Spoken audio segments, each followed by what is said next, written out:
जीएसटीसाठी पैसे वर्ग करत असताना ते चुकून रिक्षा व्यावसायिक लहू कांबळे यांच्या खात्यावर गेले। त्यामुळे गवंडी कामगार लक्ष्मण शिंदे हवालदिल झाले। ते राजारामपुरी पोलीस ठाण्यात गेले। पोलिसांनी लहू कांबळे या रिक्षा चालकाला फोन लावला। कांबळे यांनी ताबडतोब त्यांच्या खात्यावर आलेले 1 लाख रुपये पुन्हा शिंदे यांना परत पाठवले। या प्रामाणिकपणाबद्दल अप्पर पोलीस अधीक्षक धीरज कुमार बच्चू यांनी लहू कांबळे यांचा विशेष सत्कार केला।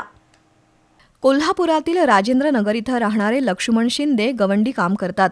त्यांनी जीएसटीची 1 लाखाची रक्कम आपल्या मोबाईलवरून ट्रान्सफर केली, पण नजर चुकीनं ही रक्कम शाहू कॉलेजीतले रिक्षाचालक लहू कांबळे यांच्या खात्यावर गेली। त्यामुळे अशिक्षित असलेले लक्ष्मण शिंदे घाबरून गेले। त्यांनी थेट राजारामपुरी पोलीस ठाण्यात धाव घेतली।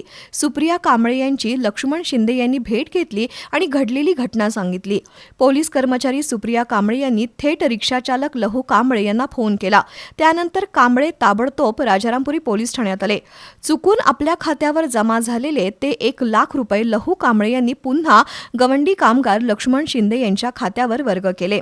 अत्यंत प्रामाणिकपणानं आणि तत्परतेनं लहू कांबळे यांनी ही रक्कम परत दिली। त्याबद्दल अप्पर पोलीस अधीक्षक धीरज कुमार बच्चू यांच्या हस्ते लहू कांबळे यांचा राजारामपुरी पोलीस ठाण्यात सत्कार झाला।